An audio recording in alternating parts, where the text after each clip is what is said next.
आज हम पढ़ेंगे वनों के संरक्षण के या बचाव के लिए जो जन आंदोलन चलाए गए उन आंदोलनों के बारे में हम पढ़ेंगे। वनों का बचाव करने के लिए जो पहले आंदोलन चलाए गए थे उनके बारे में पढ़ेंगे। तो देखिए, हमें सबसे पहले पढ़ना है जो आंदोलन, वो है खेजड़ली आंदोलन। सबसे महत्वपूर्ण और सबसे प्राचीन इनके तीन पढ़ेंगे उनमें।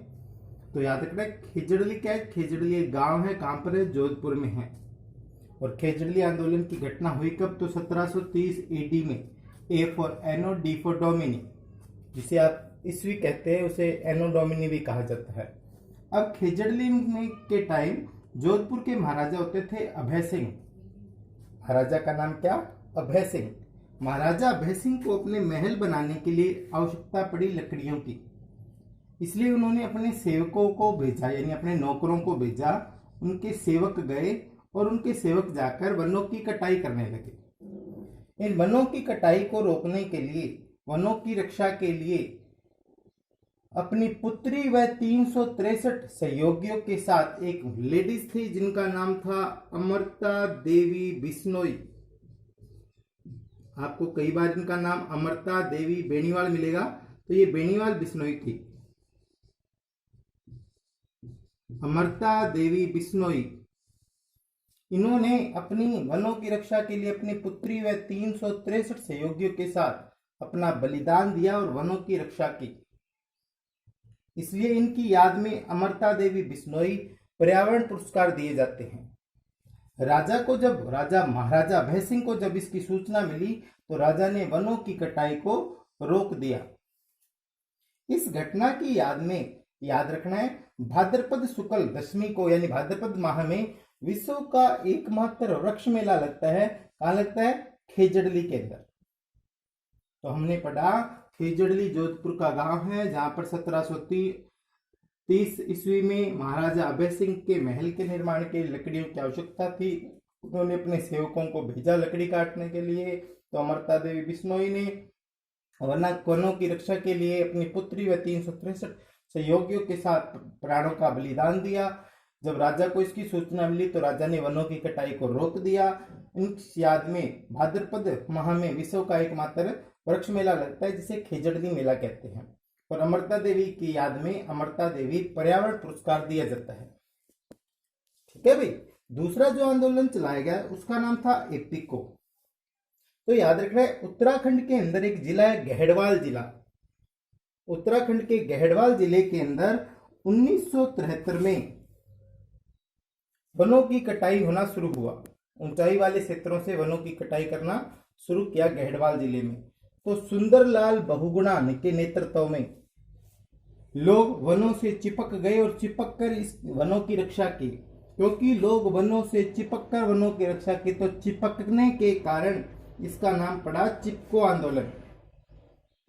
सरकार ने 8 वर्ष बाद 1981 को, सरकार ने 1981 को एक आदेश जारी किया कि वे वृक्ष जो 100 मीटर से अधिक ऊंचाई पर स्थित हैं, 100 मीटर से अधिक ऊंचाई वाले वृक्षों की कटाई को सरकार ने रुकवा दिया। और ये आंदोलन, चिपको आंदोलन, राजस्थान के खेजड़ली आंदोलन से प्रेरित था। हमने क्या पढ़ा कि चिपको आंदोलन उत्तराखंड में हुआ, उत्तराखंड के गहड़वाल जिले में 1973 में हुआ। इसके नेतृत्व करता थे सुंदरलाल बहुगुणा। लोगों ने वनों की रक्षा के लिए वृक्षों से चिपक गए, इसलिए इसका आंदोलन का नाम पड़ा चिपको आंदोलन। 8 वर्ष बाद 1981 में सरकार ने 1000 मीटर से अधिक ऊंचाई वाले वृक्षों की कटाई पर रोक लगवा दी। और ये चिपको आंदोलन किससे प्रेरित था? खेजड़ली आंदोलन से। तो हमने दो पढ़े अभी, एक खेजड़ली और दूसरा कौन सा? चिपको। अब हम पढ़ेंगे एपीको आंदोलन के बाद हमने पढ़ना है आगे जो आंदोलन, उसका नाम है चिपको के बाद पढ़ना है एपीको आंदोलन। एपीको में आपने याद रखना है, एपीको जो है आंदोलन वो चलाया गया था कर्नाटक में। अब कर्नाटक की भाषा है कौन सी? कन्नड़। तो एपीको कौन सी भाषा का शब्द हुआ? कन्नड़ भाषा का। फिर एपीको का अर्थ क्या होगा? एपीको का अर्थ होगा चिपकना। यानी कहानी वही है। एपीको आंदोलन चलाया गया कर्नाटक में, चिपको चलाया गया उत्तराखंड में, खेजड़ली चलाया गया राजस्थान में। एपीको कन्नड़ भाषा का शब्द है और एपीको का अर्थ क्या होता है? चिपकना। अब एपीको आंदोलन खेजड़ली व चिपको आंदोलन से क्या था? प्रेरित था। अब आपने याद रखना है खेजड़ी, क्योंकि खेजड़ी के वृक्षों की कटाई के लिए रोका गया था, आंदोलन चलाया गया था। तो खेजड़ी को का जिसका वैज्ञानिक नाम है प्रोसोपिस सिनेरिया, राजस्थान सरकार ने 1983 में इसको अपना राज्य वृक्ष घोषित कर दिया गया था।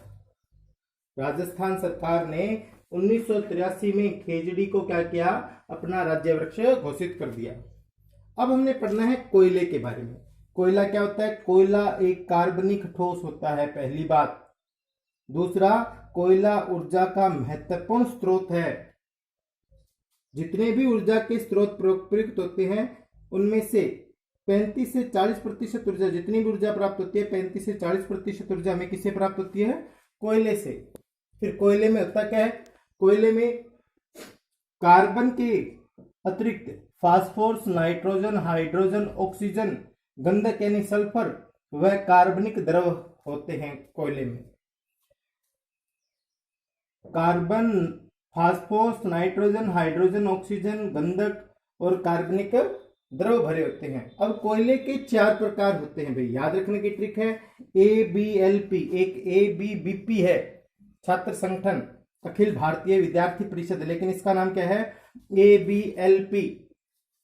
अब इसमें A4 बनता है एंथ्रेसाइट, यानी एंथ्रेसाइट सबसे उत्तम कोयला होता है, जिसमें कोयले में कार्बन का प्रतिशत होता है 94 से 98%। फिर B4 बिटुमिन सेकंड नंबर पे आता है, 78 से 86% कार्बन पाया जाता है। L लिग्नाइट जो है तीसरे नंबर पे आता है, 28 से 30% तक कार्बन पाया जाता है, यानी 28 से लेकर और इसके नजदीक तक, 78 के नजदीक तक।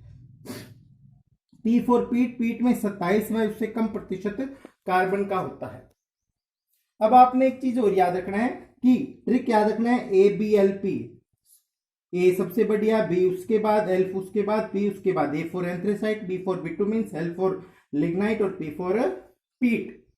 ये 4 कोयले के प्रकार हो गए। और उत्तम एंथ्रेसाइट, सबसे निम्न श्रेणी का पीट। फिर आपने याद रखना है कि कोयले को हवा की अनुपस्थिति में जब 1000 से 1400 डिग्री सेंटीग्रेड तापमान पर गर्म किया जाता है तो निर्माण होता है कोल तार, कोल गैस व अमोनिया का। कोयले को हवा की अनुपस्थिति में 1000 से 1400 डिग्री सेंटीग्रेड तापमान पर गर्म करेंगे तो कोल तार, कोल गैस व अमोनिया बनेगी। और इस क्रिया को कहा जाता है कोयले का भंजक आसवन होना। आपके क्वेश्चन आएगा कोयले के भंजक आसवन से क्या तात्पर्य है?